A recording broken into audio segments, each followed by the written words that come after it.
Hello champs, today we are going to start our new series of Indian economic development. ठीक है, it is a very important book in class 12th. So आज से हम अपना पूरा Indian economy का जो सिलेबस है वो अपना कंप्लीट करना स्टार्ट करेंगे. ठीक है, and today we are going to start with our first chapter that is Indian economy on the eve of independence. ठीक है, काफ़ी बच्चों को इंडियन इकोनॉमी में काफ़ी प्रॉब्लम होती है समझने में. ठीक है, तो हम आज इसको थ्रू एनसीईआरटी समझेंगे कि हम क्या क्या इंपॉर्टेंट चीज़ें हैं इस चैप्टर में. ठीक है, एंड ये आपके एग्ज़ाम पॉइंट ऑफ व्यू से वेरी वेरी वेरी रिलेवेंट है. ठीक है, सो आप इसको अच्छे से फोकस के साथ कंटिन्यू करिए यहाँ से. ओके, सो इंट्रोडक्शन में हम देखते हैं. जैसे कि यहाँ पे पूरा इंट्रोडक्शन दिया गया प्राइमरी ऑब्जेक्टिव, ये बहुत ज़्यादा इंपॉर्टेंट नहीं है, आपको फैमिलियराइज करने के लिए है बुक के साथ. ठीक है, हमारा मेन स्टार्ट होता है यहाँ से. The structure of the India's present day economy is not just of current making, it is root steeped in the history. यानी कि इसकी रूट्स हिस्ट्री से बिलोंग करती है. जो हमारी करंट इकॉनमी है ना, आज जो हमारी इकॉनमी चल रही है, इसके जो रूट्स हैं वो हमारी ब्रिटिशर्स के टाइम की है. ठीक है, particularly in the period when India was under the British rule, which lasted for almost 2 centuries before India finally won its independence on 15th of August 1947. ठीक है, तो ब्रिटिशर्स का सोल पर्पस क्या था? क्वेश्चन आ सकता है, what was the sole purpose of Britishers? तो यहाँ पे देखिए, the sole purpose of the British colonial rule in India was to reduce the country to being a raw material supplier for Great Britain. देखिए, जो raw material का supply होता है ना, पहले तो इंडिया जो है ना हैंडीक्राफ्ट इंडस्ट्रीज़ के अंदर बहुत ज़्यादा ग्रो था, मतलब बहुत ज़्यादा अच्छी इंडस्ट्रीज़ थी हमारे पास. बट ब्रिटिशर्स ने क्या किया ना, उनका सोल पर्पस ये था कि वो अपनी जो डोमेस्टिक इंडस्ट्रीज़ है ना, जो ब्रिटेन के अंदर लाया करती हैं, उनको वो एज अ मैन्युफैक्चरिंग हब बहुत ज़्यादा इंप्रूव करें. कि उनका मेन पर्पस था कि वहाँ से एक्सपोर्ट ज़्यादा हो फिनिश्ड गुड्स का, और रॉ मटेरियल का जो सप्लाई है ना वो इंडिया से ले हम. यानी रॉ मटेरियल का जो हमारे को ज़रूरत पड़ेगी वो इंडिया से इम्पोर्ट करें, और हमारे जो फिनिश्ड गुड्स बनेंगे ना हमारे ब्रिटेन के अंदर, वो हम एक्सपोर्ट करें वापस इंडिया को. तो इससे क्या होगा, इससे हमारा जो रॉ मटेरियल है एक तो वो हमारे पास से जा रहा है, और उसके बाद जो हम उनका फिनिश्ड गुड्स खरीद रहे हैं उसके थ्रू जो हमारा पैसा जा रहा है वो, यानी हमारे पे डबल इम्पैक्ट हो रहा है. यानी हमारी जो इंडियन इकोनॉमी है ना वो डबल इम्पैक्ट हुई थी इस वाले पर्पस से.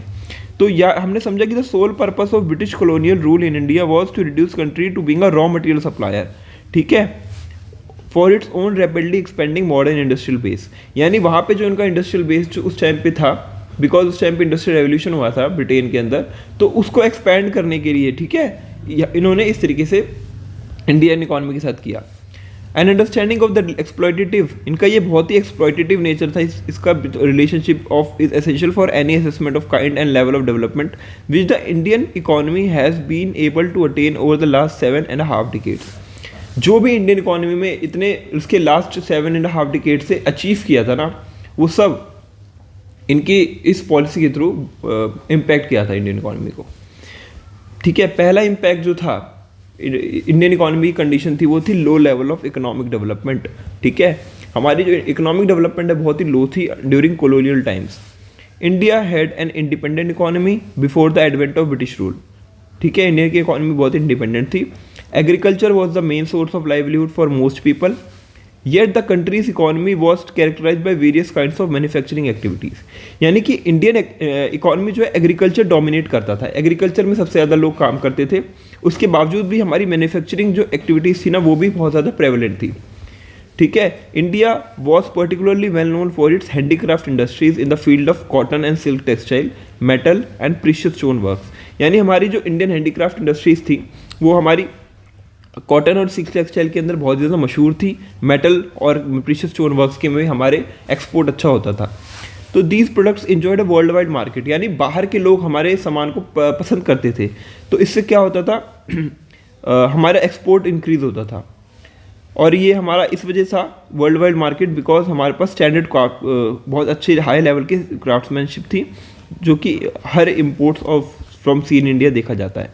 देखिए, एक यहाँ पे एग्जांपल है मसलिन का. ये हमारे टेक्सटाइल इंडस्ट्री बंगाल में जब थी, तो वहाँ पे muslin is a type of cotton textile which had its origin in Bengal, particularly places in around Dhaka. ठीक है, तो ये जो हमारा है मसलिन, ये बहुत अच्छा कॉटन टेक्सटाइल था. और हम एक डेक्कई मसलिन कहते हैं, डेक्कई मसलिन उस बहुत ज़्यादा वर्ल्ड वाइड फेमस हो गया था.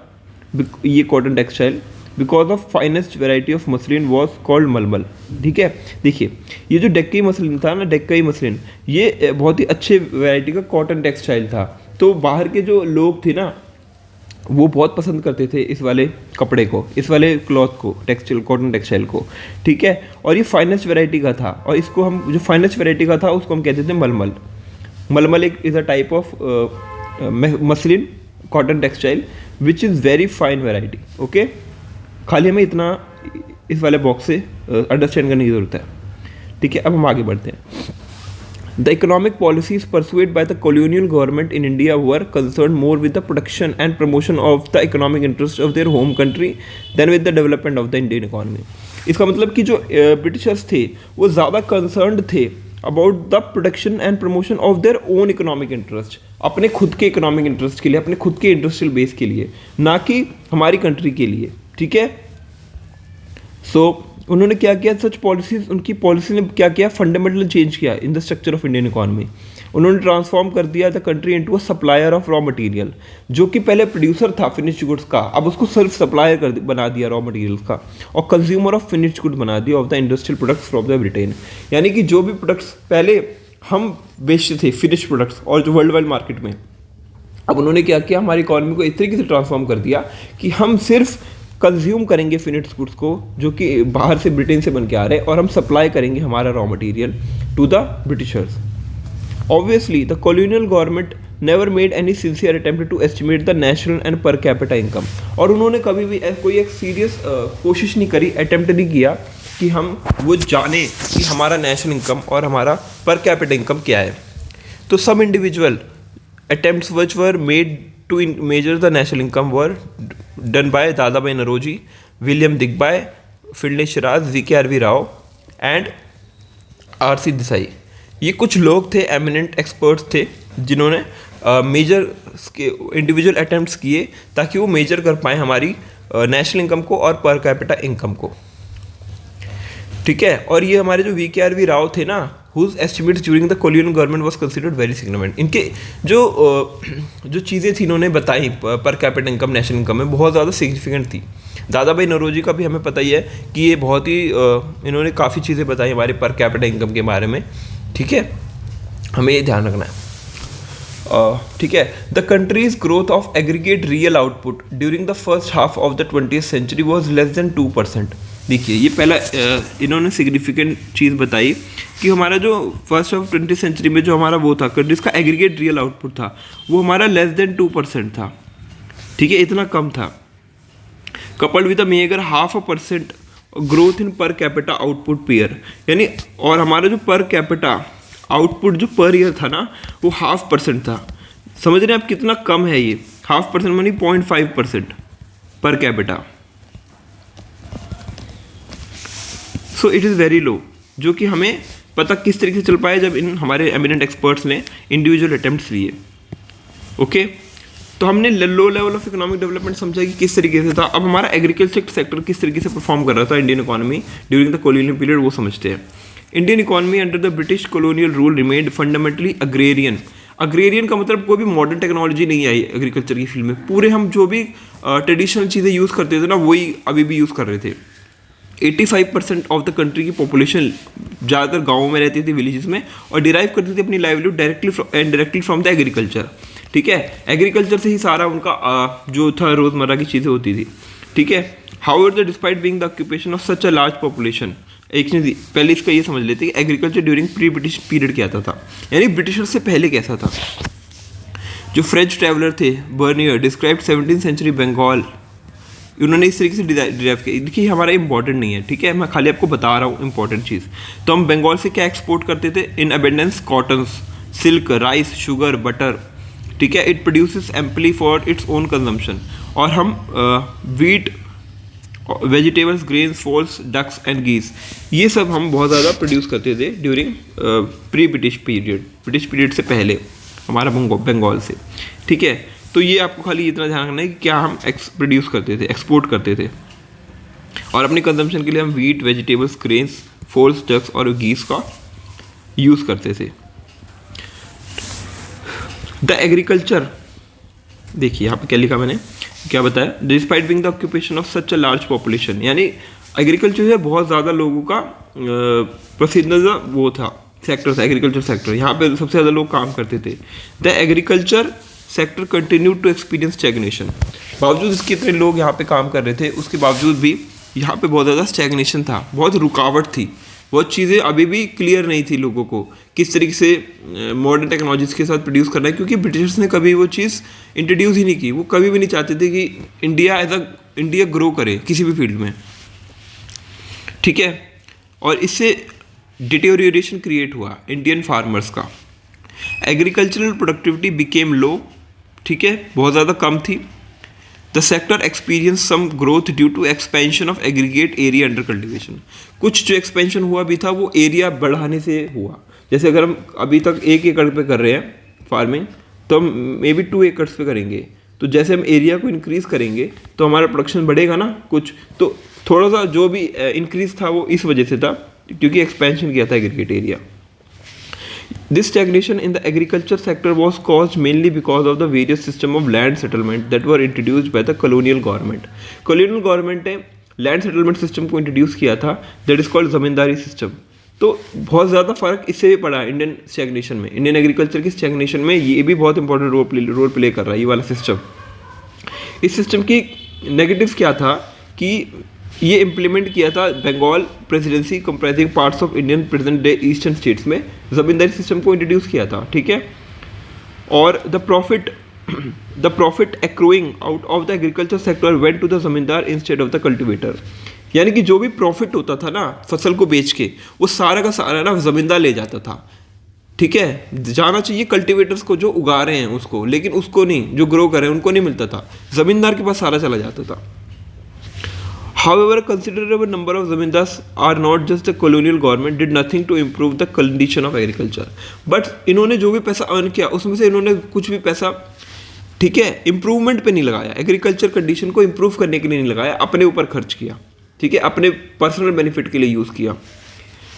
तो इससे क्या हुआ, the main interest of the zamindar was only to collect rent, ठीक है, उनको खाली रेंट कलेक्ट करना था regardless of the economic condition of the cultivators. कभी भी इन्होंने एग्रीकल्चर को मॉडर्नाइज करने के लिए कोशिश नहीं करा, ठीक है, कल्टिवेटर्स के इकोनॉमिक कंडीशन को इम्प्रूव करने के लिए कुछ नहीं किया, खाली रेंट कलेक्ट करना, rent seeking was their main objective.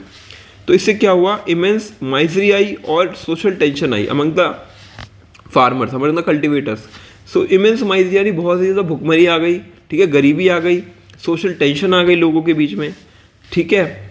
Also जो ये हमारा सिस्टम था ना, इसके जो टर्म्स थे ना बहुत ही ज़्यादा हार्श थे, बहुत ही ज़्यादा स्ट्रॉन्ग थे। The terms of the revenue settlement were also responsible for the जमींदार अडॉप्टिंग सच एटीट्यूड, जमींदार्स को ऐसा एटीट्यूड करने के लिए मजबूर किया हुआ था इस सिस्टम के रूल्स एंड रेगुलेशंस ने, जमींदारी सिस्टम्स के, ठीक है। इनके लिए फिक्स किया था कि date for depositing specified sum of revenue were fixed, यानी कि एक तारीख तय कर दी जाती थी कि इस टाइम पे ब्रिटिश गवर्नमेंट को पैसा ला के देना है ज़मींदार्स को, अगर लेट किया तो उनसे उनके ज़मींदारी राइट्स को छीन लिया जाता था। यहाँ पे एक सनसेट क्लॉज हुआ करता था कि धूप यानी सूरज ढलने से पहले, सनसेट क्लॉज कहते हैं इसको कहते हैं सनसेट क्लॉज, यानी कि उस दिन मान लीजिए हमारा 1 नवंबर है, ठीक है, ये डेट इन्होंने डिसाइड कर दी, तो इस दिन हमारा डेट है फिक्स है ज़मींदार्स के लिए कि इस दिन आपको रेंट ला के सारा जो भी शेयर ब्रिटिश गवर्नमेंट का वो लाके देना है। और अगर इस दिन का सूरज ढल गया उसके बाद आपने पैसा लाके दिया तो आपकी ज़मींदारी राइट छीन लिए जाएंगे। आपको सूरज ढलने से पहले, ठीक है, सनसेट होने से पहले आपको लाके जो ब्रिटिशर्स को देना है रेंट वो लाके दीजिए। तो इतना हार्श रूल था ज़मींदार्स के ऊपर, इसीलिए वो ऐसा एटीट्यूड अपनाते थे, ठीक है। तो इससे क्या हुआ, लैक ऑफ इरिगेशन फैसिलिटीज़ थी, नेग्लिजिबल यूज़ ऑफ फर्टिलाइजर्स, ना तो इरिगेशन फैसिलिटीज़ में कुछ किया ज़मींदार्स ने, ना फर्टिलाइजर्स में इम्प्रूवमेंट में कुछ किया। All added to the aggravate the plight of the farmers, यानी जो अभी तक उनकी दिक्कतें थी वो और ज़्यादा बढ़ी, एग्रीवेट किया, एडिशन ही किया, कम नहीं किया उनके प्लाइट को। प्लाइट मतलब उनकी दिक्कतें, ठीक है, उसको बढ़ाया ही और कंट्रीब्यूट किया to the dismal level of agricultural productivity, और कम डिसमल यानी गलत खराब लेवल ऑफ एग्रीकल्चर प्रोडक्टिविटी उसको और बढ़ाया उसको, यानी और कम लेवल पे लेके चले गए। There was of course some evidence of relatively higher yield of cash crops, ठीक है, in certain areas of the country due to the commercialisation of agriculture. देखिए कैश क्रॉप्स का इंक्रीमेंट हुआ था, बढ़े थे, कैश क्रॉप्स की प्रोडक्टिविटी बढ़ी थी बिकॉज वो एक कमर्शियल क्रॉप था। कमर्शियल क्रॉप होने की वजह से उसमें ब्रिटिश गवर्नमेंट फार्मर कल्टिवेटर को ज़्यादा पैसा देती थी, थोड़ा सा ज़्यादा पैसा देती थी एज कम्पेयर टू कैश वो कंजम्पशन की जो क्रॉप्स होती थी। ठीक है, ये इसको कैश क्रॉप कहते हैं क्योंकि ब्रिटिशर्स को ये बाहर जाके जब ये अपना प्रोडक्शन करते थे तो उसमें उनको ज़्यादा प्रॉफिट होता था। ठीक है, तो कमर्शलाइजेशन की वजह से इसका कुछ इंप्रूवमेंट हुआ था कैश क्रॉप्स का, बिकॉज यहाँ पे कल्टिवेटर्स को कुछ पैसा मिल जाता था अच्छा। लेकिन इससे ना नेगेटिव इम्पैक्ट क्या हुआ, जो हमारी कंजम्पशन वाली क्रॉप्स थी ना, ठीक है, वो बहुत ज़्यादा इम्पैक्ट हुई क्योंकि अगर ज़्यादा हम कमर्शियल क्रॉप्स को उगाएंगे तो क्या हम कमर्शियल क्रॉप्स खा सकते हैं? नहीं, कमर्शियल क्रॉप्स कैश क्रॉप्स को हम खा तो सकते नहीं, वो तो बेचने के पर्पज से उगाई गई हैं। तो हमारा जो लेवल था ना कंजम्पशन, वो इफेक्ट हो रहा था इस वजह से। ठीक है, but this could hardly help farmers in improving their economic condition as instead of purchasing food crops now they were producing cash crops. यानी कि फूड क्रॉप्स को करने की जगह, प्रोड्यूस करने की जगह वो कैश क्रॉप करने लग गए। ठीक है, which were to be ultimately use by the Britishers industries back home. यानी ब्रिटिश इंडस्ट्रीज के लिए पर्पस के लिए वो ज़्यादा यूजफुल थी कैश क्रॉप्स। ठीक है, despite some progress made in irrigation, कुछ इरीगेशन में जो प्रोग्रेस हुई थी, India's agriculture was starved of investment in terracing, flood control, drainage and desalinisation of soil. इसके अंदर तो इन्वेस्ट ही नहीं किया गया न टेरेसिंग में। ठीक है, टेरेसिंग टाइप की टेक्निक होती है एग्रीकल्चर में। फ्लड कंट्रोल के लिए भी कुछ नहीं किया कि अगर फ्लड आएगा तो हमारी फसल ना डूबे। ड्रेनेज के पर्पस के लिए भी, यानी पानी की जहाँ पे कमी है जिस फील्ड में, उसको प्रॉपर ड्रेनेज सिस्टम से कनेक्ट किया जाए, वो भी नहीं किया गया। और डिसैलिनेशन ऑफ सॉइल, यानी कि सैलिनिटी हो जाती है कभी कभी सॉइल में, उसको भी डिसैलिन करने के लिए कुछ नहीं किया गया। ठीक है, तो some section of the farmers change their cropping pattern from food crops to commercial crops. इसलिए कुछ फार्मर्स ने क्या किया, कमर्शियल क्रॉप्स की तरफ मूव कर गए। A large section of tenants, tenants होते हैं वही जो काम कर रहे होते हैं फार्मर्स के तौर पे, small farmers and sharecroppers neither had resources and technology nor had incentive to invest in agriculture. ना तो उनके पास टेक्नोलॉजी थी, ठीक है, ना तो रिसोर्सेज थे, और ना तो कोई इंसेंटिव था कि वो एग्रीकल्चर में इन्वेस्ट करें। उनके पास इंसेंटिव था क्या, कि वो कैश क्रॉप्स में इन्वेस्ट करें। बट इससे क्या हुआ, फूड क्रॉप जो है अफेक्ट हो रही थी हमारी। तो हमने एग्रीकल्चर सेक्टर को अच्छे से पढ़ लिया। ठीक है, अब हम पढ़ेंगे इंडस्ट्रियल सेक्टर को।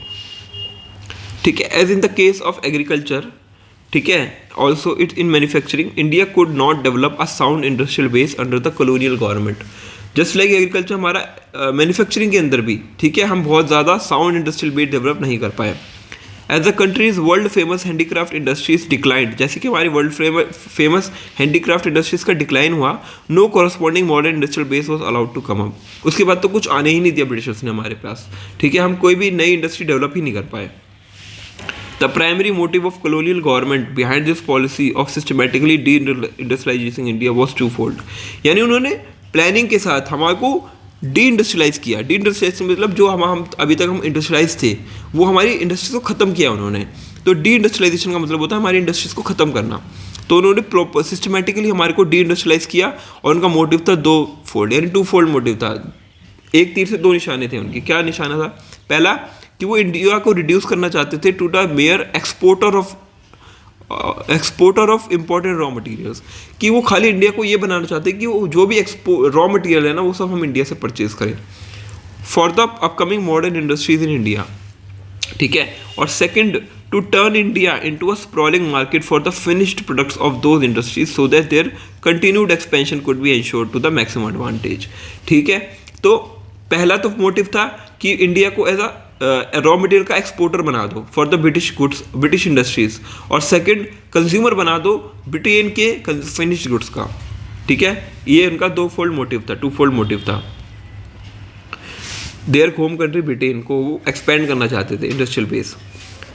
The decline of indigenous handicraft industries created not only massive unemployment, industries जो हमारी हैंडीक्राफ्ट थी वो खत्म हुई, तो उसके बाद अनएम्प्लॉयमेंट बहुत बढ़ गया इन इंडिया में। और इसने एक चीज़ और करी, ये demand of India's consumer market, इसको इंक्रीज कर दिया, but also a new demand of Indian consumer market को बनाया। जैसे कि जो अभी तक हम हैंडीक्राफ्ट इंडस्ट्रीज को यूज़ करते थे, अब हमारी डिमांड शिफ्ट हो गई to Britain produce finished goods. ठीक है, the demand was profitably met by the increasing imports of cheap manufactured goods from Britain. और ये डिमांड कौन फुलफिल कर रहा था? ब्रिटेन फुलफिल कर रहा था थ्रू चीप अपने जो इंक्रीज इम्पोर्ट से, जो कि अपने फिनिश्ड गुड्स वहाँ से वो भेज रहा था, उसके थ्रू हमारी ये जो डिमांड थी इसको फुलफिल किया जा रहा था। लेकिन ये हमारे नेगेटिव था, बिकॉज हमारी इंडस्ट्रीज जो है ख़त्म हो चुकी थी। जो अभी तक हम सेल्फ सफिशिएंट बनाते थे, अब हमें किसी और पे डिपेंडेंट होना पड़ रहा था। During the second half of the 19th century, ठीक है, 1850s के बाद modern industry began to take root in India, but its progress remain very slow. कुछ मॉडर्न इंडस्ट्रीज आई, बट बहुत ज़्यादा स्लो पेस था उनका, ठीक है। Initially this development was confined to setting up of cotton and jute textile mills, ठीक है। कुछ कॉटन और कुछ जूट टेक्सटाइल मिल्स का डेवलपमेंट हुआ था, ठीक है। The cotton textile mills mainly dominated by Indians dominate करते, वो located in the western parts of the country, ठीक है। वेस्टर्न पार्ट्स में ज़्यादातर, जैसे गुजरात हो गया और महाराष्ट्र हो गया, बिकॉज ये कॉटन प्रोड्यूसिंग रीजन्स हैं, ठीक है। हम इसको, ये हमारे बहुत, और यहाँ पे पोर्ट भी हैं, जैसे मुंबई पोर्ट हो गया, गुजरात पोर्ट हो गया, ठीक है। तो वेस्टर्न सेक्टर में ज़्यादा डेवलपमेंट हुआ था कॉटन टेक्सटाइल इंडस्ट्रीज़ का, नेमली महाराष्ट्र एंड गुजरात, जैसे मैंने बताया। While the jute mills dominated by the foreigners were mainly subconcentrated in Bengal, because जो jute producing जो एरिया है वो है हमारा बंगाल, ठीक है, और हमारा जो बांग्लादेश वाला पार्ट था पहले, वो हमारे इंडिया का हिस्सा था। तो वो जो है ना, वो सब हमारा जूट प्रोड्यूसिंग एरिया था। तो यहाँ पे जूट मिल्स का एस्टेब्लिशमेंट हुआ, ठीक है। जैसे कि मैं आपको एक मैप के थ्रू बताता हूँ कि किस तरीके से हमारा डेवलपमेंट हुआ होगा। देखिए, ये हमारा इंडिया का मैप है, ठीक है।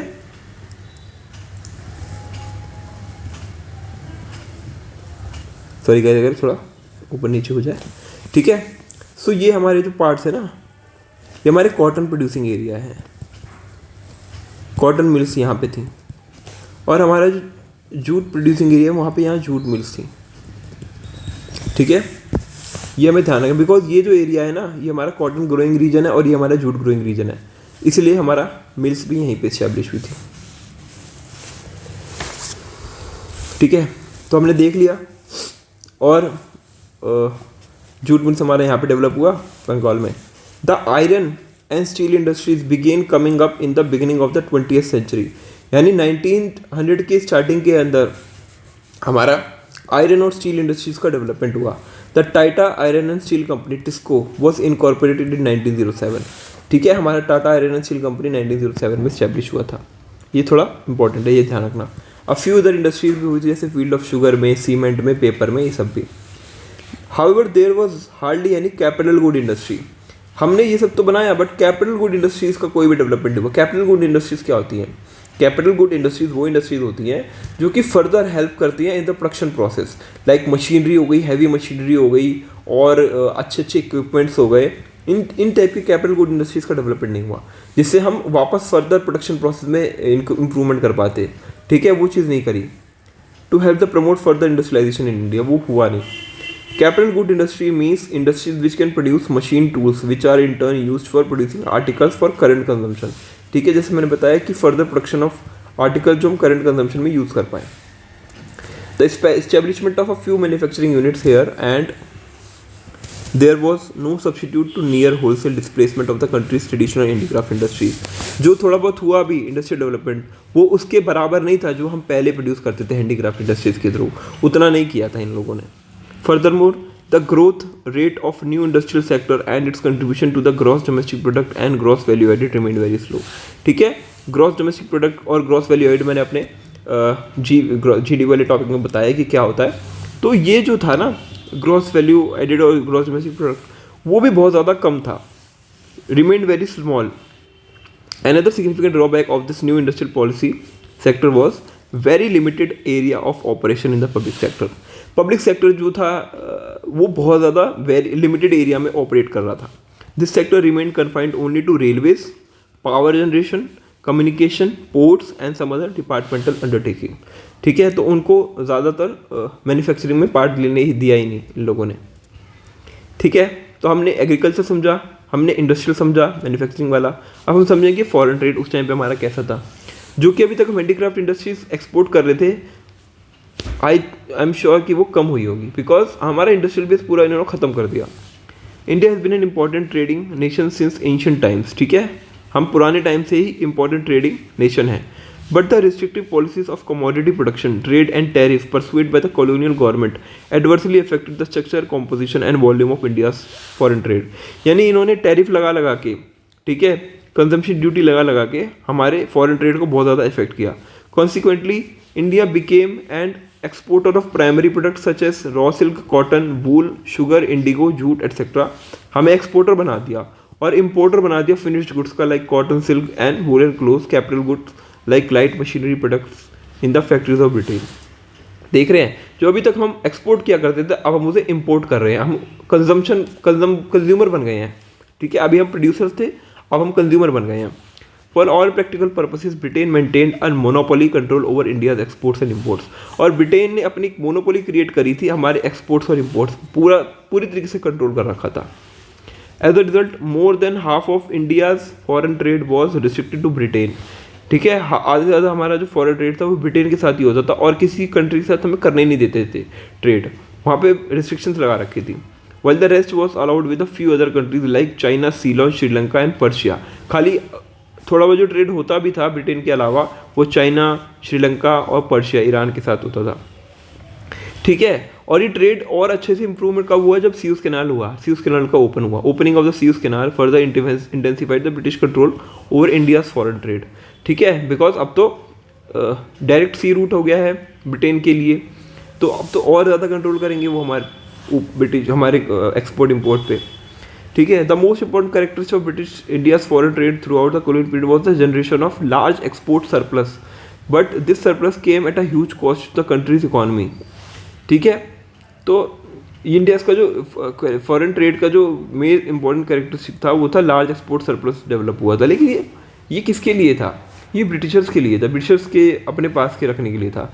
This surplus came at a huge cost to the country's economy. और ये सरप्लस किस तरीके से आया था, हमारी हैंडीक्राफ्ट इंडस्ट्रीज को बर्बाद करके, ठीक है, हमको as a exporter of raw material बना के और फिनिश गुड्स का कंज्यूमर बना के. हमारी इकॉनमी के लिए तो बहुत बेकार था ये. और ये सरप्लस हुआ भी तो ये किसके फ़ायदे के लिए हुआ, ब्रिटिशर्स के लिए हुआ. Several essential commodities, food grains, clothes, ठीक है, kerosene etcetera was scarcely available in the domestic market, ठीक है, इसकी अवेलेबिलिटी बहुत ही कम थी. This export surplus did not result in any flow of gold और silver to the Indian market. सारा पैसा उन्होंने अपने ऊपर खर्च करा, कोई भी गोल्ड और सिल्वर का इंडिया में फ्लो नहीं हुआ. Rather, this was used to make payments for the expenses incurred by the office set up by the colonial government in Britain. जैसे मैंने कहा कि उन्होंने अपने खर्च किया, जो कि एक्सपेंसेस थे उनके colonial government के ऑफिस थे, उस पर जो खर्चा हो रहा था ना उसमें उन्होंने सारा पैसा खर्च करा. एक्सपेंसेस ऑन वॉर में, ठीक है, again forced by the British government, जो कि वर्ल्ड वॉर हुई थी, and the import of individual items all which led to the drain of Indian wealth, ठीक है. जो हमारे ब्रिटिशर्स जहाँ पे वॉर करते थे, जितने भी वॉर करते थे फॉर द उस टेरिटरी को एक्सपैंड, अपनी एक टेरिटरी को एक्सपैंड करने के लिए, ठीक है, उसको कॉलोनियल गवर्नमेंट में इस्टेब्लिश करने के लिए, तो वहाँ पे पैसा जो खर्च होता था वहाँ पे सारा एक्सपोर्ट खर्च होता था. एक्सपोर्ट का पैसा अपने इंडस्ट्रियल बेस को और मजबूत करने के लिए वो ऐसा करते थे, ठीक है. और हम जैसे हमने कहा कि सूएज कैनाल ओपनिंग हुआ था, तो देखिए ये इंडिया हमारा, ये देखिए ये हमारा अरेबियन सी है, ये रेड सी है, रेड सी के थ्रू यहाँ पे इजिप्ट है, यहाँ पे हमारा इजिप्ट के थ्रू एक रास्ता पास किया गया था, इसको कहते हैं सूएज कैनाल, ठीक है. कैनाल होती है नहर पास करना, तो दो एरियाज कट करके यहाँ से सूएज कैनाल पास हुआ था. पहले ना इंडिया पहुँचने के लिए ना इनको यहाँ से केप ऑफ गुड होप से घूम के, ये देखिए ये रहा ब्रिटेन, ये यूनाइटेड किंगडम, यहाँ तक आना पड़ता था लंबा रूट. लेकिन अब सूएज कैनाल यहाँ से आ गया है तो इनको यहाँ से खाली थ्रू, ये देखिए शॉर्ट रूट हो गया काफ़ी. तो इसलिए ना इन्होंने ब्रिटिशर्स को ये बहुत हेल्प किया था. Suez canal is an artificial waterway क्यों, बिकॉज ये नेचुरल नहीं है, हमने क्रिएट किया था artificially. Running from north to south across the isthmus of Suez in the north eastern Egypt, ठीक है, इस्थमस ऑफ सूएज कहते हैं इसको.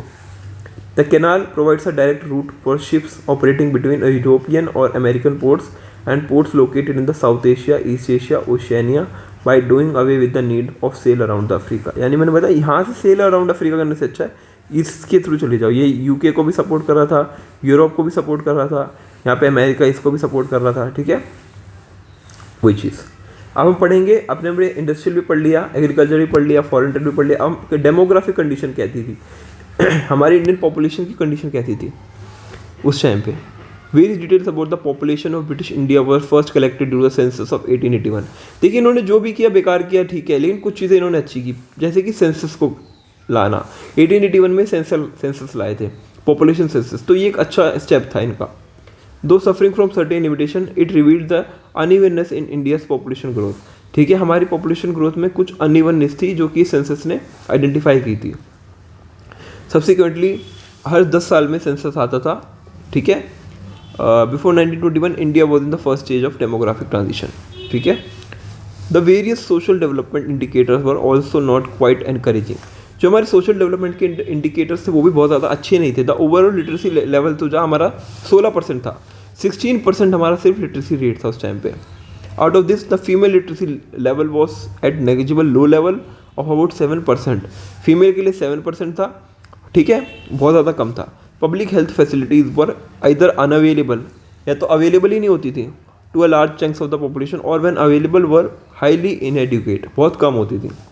कॉन्सिक्वेंटली वाटर और एयरबॉर्न डिजीजेज जो थी were rampant and took a huge toll on the life. Water और या कोई भी छोटी से छोटी बीमारी ना बहुत ज़्यादा ह्यूमन लाइफ्स को सेक्रीफाइस करना हो जाती था इस वजह से। ठीक है, बहुत ज़्यादा रैम्पेंट ह्यूज टॉल होता था on the life of common people because public health facilities available ही नहीं थी। द ओवरऑल मोर्टेलिटी रेट, देखिए मोर्टेलिटी यानी कितने लोग मरे, कितने लोगों की डेथ हुई, वो बहुत ज़्यादा हाई थी, बहुत लोग मरे थे इन दैट पर्टिकुलर। ठीक है, और जो इन्फेंट मोर्टेलिटी रेट है यानी वो बच्चे जो 1 साल का एक साल पूरा होने से, जैसे कि अभी पैदा हुए और 1 साल के भी हुए भी नहीं है, उसके पहले ही मर गए, उसके पहले ही उनकी डेथ हो गई, द इन्फेंट मोर्टेलिटी वो भी बहुत ज़्यादा था। 208 बच्चे मर जाते थे पर 1000 birth, in contrast to present infant mortality of 33%, 33 पर 1000। अभी हमारा 33 है 1000 के अराउंड में, और उस टाइम पे था 228 पर 1000। देख रहे कितना ज़्यादा इन्फेंट मोर्टेलिटी रेट था, सॉरी 218 पर 1000, इतना ज़्यादा इन्फेंट मोर्टेलिटी रेट था। और लाइफ एक्सपेक्टेंसी थी वो भी बहुत कम थी कि कितना एक एक्सपेक्ट कर सकता है बंदा कि वो जिएगा अपनी पूरी लाइफ टाइम में। ठीक है, तो 32 ईयर्स थी उस टाइम पे, अभी के टाइम पे ये 69 ईयर्स है, और इम्प्रूव कर रही है बिकॉज हमारी हेल्थ फैसिलिटीज़ जिस हिसाब से इम्प्रूवमेंट हो रही है, हमारी लाइफ एक्सपेक्टेंसी और बढ़ रही है। ठीक है, तो हमने डेमोग्राफिक कंडीशन समझ ली कि बहुत ज़्यादा अच्छी नहीं थी।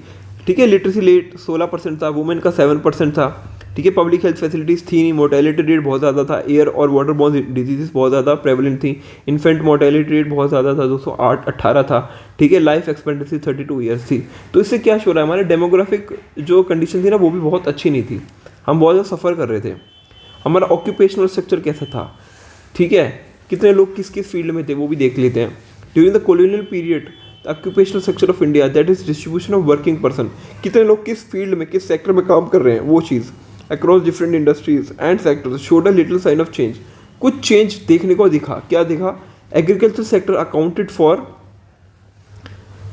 The largest share of workforce. ये तो हमें पता ही है कि एग्रीकल्चर सेक्टर में सबसे ज़्यादा लोग काम कर रहे थे, which usually remained at high of 70 to 75%, while the manufacturing sector and the service sector accounted for only 10 to 15%. ठीक है, एग्रीकल्चर में 70%, मैन्युफैक्चरिंग में 10 और सर्विस सेक्टर में 15 to 20% respectively. Parts of the then Madras presidency, जो हमारा चेन्नई, जो हमारा तमिलनाडु है, उस प्रेसिडेंसी में comprising the area of present day states of Tamil Nadu, Andhra Pradesh, Kerala और कर्नाटका, ये चारों को मद्रास प्रेसिडेंसी कहते थे। मद्रास प्रेसिडेंसी एक जैसे बंगाल प्रेसिडेंसी थी ब्रिटिश की, वैसे ही मद्रास प्रेसिडेंसी भी थी। ठीक है, तो ये यहाँ से ऑपरेट करते थे। तो Bombay and Bengal witnessed a decline in dependence on the workforce on agriculture sector with commensurate increase in the manufacturing and service sector. ठीक है, तो जैसे जैसे हमारा इंडस्ट्रियल डेवलपमेंट हुआ था तो कुछ इम्पैक्ट तो देखने को मिलेगा ही। तो हमारा जो बॉम्बे प्रेसिडेंसी थी और बंगाल प्रेसिडेंसी थी, यहाँ पे जो कुछ लोग थे वो एग्रीकल्चर को छोड़ के इंडस्ट्रीज़ की तरफ जा रहे थे। ठीक है, यहाँ पे कुछ इंक्रीज़ हुआ था मैन्युफैक्चरिंग और सर्विस सेक्टर में। However, there had been an increase in the share of workforce in agriculture during the same time in states of Odisha, Rajasthan and Punjab. और उसी टाइम पे कुछ लोग वापस एग्रीकल्चर की तरफ जा रहे थे in the states of Orissa, Rajasthan and Punjab. ठीक है, ओके, सो हमने ये भी समझा कि हमारा ऑक्यूपेशनल सेक्टर था जिसमें कुछ लोग, ज़्यादातर लोग तो एग्रीकल्चर में ही थे, बट कुछ जगह पे जैसे बॉम्बे और बंगाल के अंदर हम मूव कर रहे थे मैन्युफैक्चरिंग की तरफ, और जैसे उड़ीसा, राजस्थान और पंजाब है, यहाँ पे हम वापस एग्रीकल्चर की तरफ मूव कर रहे थे। इंफ्रास्ट्रक्चर की बात करें तो यहाँ पे एक चीज़ अच्छी करी, इन्होंने रेलवे को इंट्रोड्यूस किया था। Under the colonial regime, basic infrastructure such as railways, ports, water transport, post यानी जो हम थ्रू लेटर्स के थ्रू भेजते हैं ना, पोस्ट, टेलीग्राफ, ये सब टेलीग्राफ डिड डेवलप, ये डेवलप हुआ था, इससे थोड़ी हेल्प मिली थी।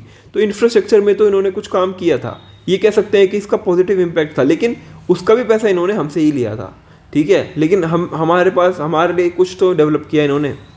However, the real motive behind this development was not provide basic amenities to the people. ये हम लोग के लिए नहीं किया इन्होंने, रेलवे का डेवलपमेंट, टेलीग्राफ का डेवलपमेंट, ये इन्होंने इसलिए किया ताकि इनको सुविधा हो मूव करने में ट्रूप्स को। अगर एक जगह से दूसरी जगह पे ट्रूप को भेजना है टू कैप्चर द एरिया, तो उसके लिए रेलवे हेल्प कर सकती है, ठीक है। लूटा हुआ माल वापस लाने के लिए और रॉ मटेरियल्स को सप्लाई करने के लिए एक एरिया से दूसरे एरिया में, उसके लिए भी हेल्प कर सकती है। टेलीग्राफ लाइन इसलिए ताकि वो जल्दी कम्युनिकेट कर पाएँ, ठीक है। पोस्ट इसलिए कि जल्दी अपना जो इन्फॉर्मेशन है वो सेंड कर पाएँ, इसलिए, ना कि हम लोगों के लिए, जो हम कॉमन पीपल थे उन लोगों के लिए इन्होंने सुविधा की। नो, ये सिर्फ अपने पर्पस के लिए इन्होंने ये सब चीज़ों को डेवलप किया।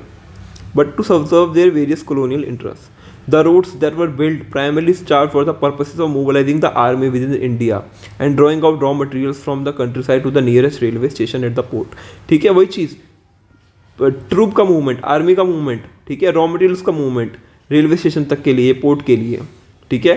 There always remained an acute shortage of all weather roads to reach out to the rural areas during the rainy season. All weather road का इन्होंने डेवलपमेंट नहीं किया, वहाँ पे हमेशा शॉर्टेज रही, ठीक है। People mostly living in this area suffered grievous during natural calamities and famines. Natural calamities और फेमाइंस के टाइम पे, नेचुरल कैलेमिटीज़ के टाइम पे क्या होता है ना, जैसे फ्लड आ गया तो जो कच्ची रोड होती है ना वो बह जाती है, तो प्रॉपर अगर रोड होगा ना कंक्रीट का तो वो नहीं बहेगा। तो इन्होंने कोई ऐसा कुछ एरिया, रूरल एरिया में ऐसा कुछ कदम उठाया नहीं, तो उससे ना लोगों को बहुत ज़्यादा ग्रीवियसली इम्पैक्ट हुआ, सफ़र किया लोगों ने।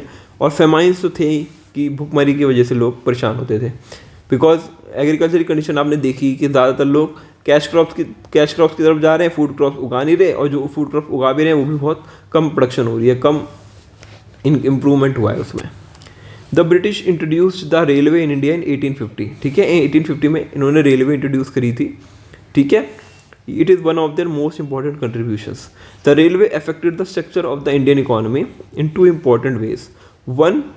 On the one hand, it enabled people to undertake long distance travel and thereby break geographical and cultural barriers, ठीक है। रेलवे का एक फ़ायदा क्या हुआ कि लॉन्ग डिस्टेंस ट्रैवल ईजी हो गया, और कल्चरल बैरियर्स जो थे, जियोग्राफिकल बैरियर्स थे, वो टूट गए। अब लोग एक जगह से दूसरी जगह मूव कर सकते थे ईजिली, एक दूसरे से मिल सकते थे, जियोग्राफिकल बैरियर टूट गया था। On the second, it fostered commercialization of Indian agriculture, which adversely affected the self-sufficiency of the village economies in India। और इसने कमर्शलाइजेशन ऑफ एग्रीकल्चर को प्रमोट किया, यानी एक जगह से दूसरी जगह कमर्शियल क्रॉप्स को बहुत ज़्यादा ईजिली मूव करना बहुत ईजी हो गया। बट इसने हमारी सेल्फ सफिशिएंट इकॉनमी, जो हम फूड क्रॉप्स उगाते थे अपने सेल्फ कंजम्पशन के लिए, उसको बहुत ज़्यादा इफेक्ट किया, ठीक है। The volume of India's exports undoubtedly expanded, but its benefits really accrue to the Indian people. Benefit जो हुआ इंडियन एक्सपोर्ट से वो बहुत ज़्यादा था, लेकिन उसको सारा बेनिफिट ब्रिटिशर्स को मिला, हमें नहीं मिला, इंडियन पीपल को कुछ भी नहीं मिला। The social benefits which the Indian people gained owing to the introduction of railways were thus over outweighed by the country's huge economic loss, ठीक है। और जो भी हमें गेन हुआ भी था ना, वो हमारा बहुत ही ज़्यादा कम था एज़ कम्पेयर टू जितना हमारा लॉस हुआ था। लॉस बहुत ज़्यादा हुआ हमारा, ठीक है। Along with the development of roads and railways, the colonial dispensation also took measures for developing the inland trade and sea lanes, ठीक है। रोड्स, रेलवे के साथ साथ उन्होंने इनलैंड ट्रैवल को भी, इनलैंड ट्रेड जो सी के थ्रू होता है उसको भी इम्प्रूवमेंट किया था। The inland waterways at times also provided uneconomical as in case of coastal canal on the Orissa coast, ठीक है। बहुत ज़्यादा सेटिस्फैक्ट्री तो नहीं थे, तो इनलैंड जो वाटरवे बनाए गए थे उड़ीसा कोस्ट पे वो भी बहुत ज़्यादा सेटिस्फैक्ट्री नहीं थे, बहुत ज़्यादा इकोनॉमिकल प्रूव नहीं हुए, ठीक है। Though the canal was built at a huge cost to the government exchequer, yet it failed to compete with the railways. यानी जितना रेलवेज में इन्वेस्टमेंट करके हमें फ़ायदा हुआ, उतना इस कैनाल प्रोजेक्ट में इन्वेस्ट करके हमें फ़ायदा नहीं हुआ, ठीक है। देखिए ये हमारी फर्स्ट रेलवे लाइन ब्रिज था जो बॉम्बे टू थाने को कनेक्ट करा था 1854 में। ये हमारी देखिए इन्होंने पहली रेलवे लाइन बनाई थी 1854 में, connecting Bombay to Thane.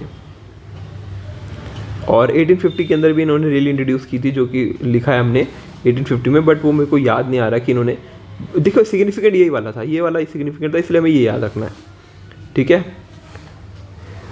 The introduction of expensive system of electric telegraph in India similarly serve the purpose of maintaining law and order, ठीक है। तो इंडियन टेलीग्राफ जो इंट्रोड्यूस किया वो लॉ एंड ऑर्डर के पर्पस के लिए था। और the postal service on the other hand despite serving a useful public purpose remain all through inadequate, बहुत ज़्यादा कनेक्टिविटी अच्छी नहीं थी, ठीक है, इनएडुकेट ही था। तो हमने अपने पूरा चैप्टर को कंप्लीट किया, हमने सारे सेक्टर्स, चाहे वो एग्रीकल्चर सेक्टर हो, इंडस्ट्रियल सेक्टर हो, फॉरेन ट्रेड हो, ऑक्यूपेशनल सेक्टर हो, ठीक है, डेमोग्राफिक सेक्टर हो, इंफ्रास्ट्रक्चर सेक्टर हो, सारे के सारे जितने भी सेक्टर्स में उस टाइम पे क्या चल रहा था ब्रिटिश कॉलोनियल पीरियड में during the 18th and 19th century, ठीक है, and in starting of the 20th century, वो हमने डिस्कस करा, ठीक है। तो हम कंक्लूड करते हैं इस चैप्टर को, ठीक है। By the time India won its independence the impact of two century long British colonial rule was already showing on all aspects of Indian economy.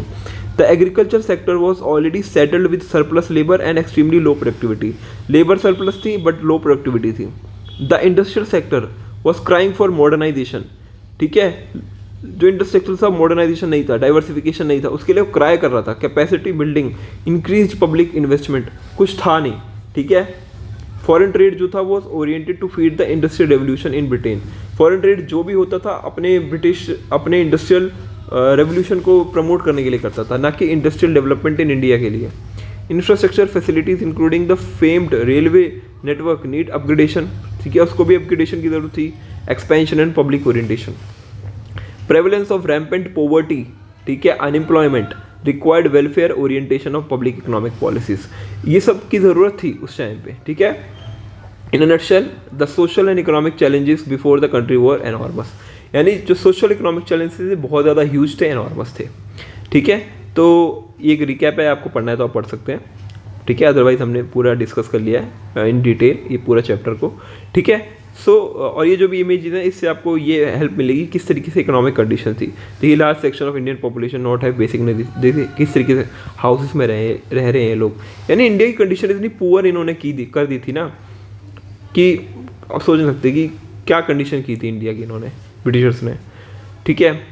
So I hope आपको ये लेक्चर बहुत अच्छा लगा होगा, इंटरेस्टिंग लगा होगा। मैंने अपनी बहुत मेहनत की इस लेक्चर को प्रिपेयर करने के लिए, ठीक है। सो अब इसी तरीके से हम अपना इंडियन इकोनॉमी भी कंप्लीट कर लेंगे जल्दी से जल्दी, ठीक है। सो वीडियो में बने रहने के लिए thank you so much guys.